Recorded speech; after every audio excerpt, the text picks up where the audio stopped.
เอาสิมารีวิวเนาะมันระบบอ่าเสียงอ่าสีแสงเนาะท่อไฟอ่าจักก็เป็นจัก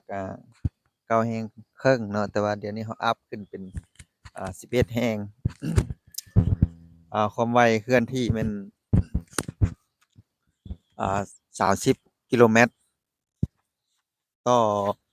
ครึ่งชั่วโมงเนาะต่อ30นาทีเดี๋ยวเราสิมาอ่านั่นเครื่องให้เบิ่งเลยเบิ้ลเครื่องให้เบิ่งเนาะ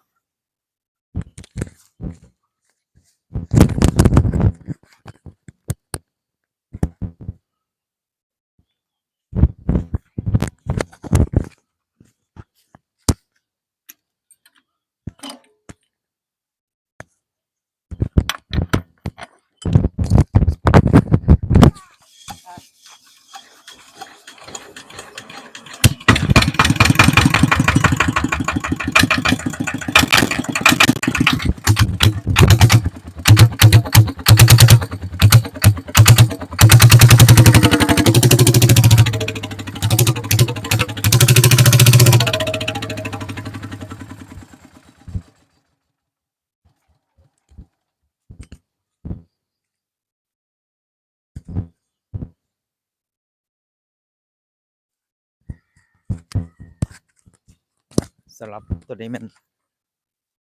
ฝาเนาะตัวนี้ฝาเป๊กๆว่าสิบีบแก่นะอ้ออ้อออกดิ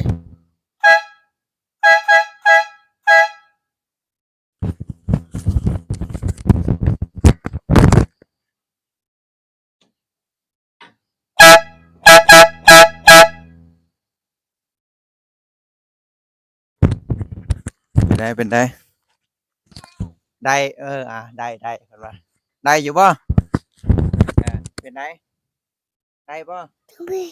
ได้บ่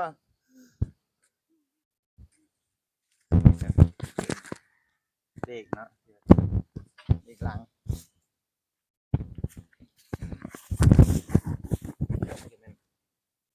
เลี้ยวครบสุดพี่น้อง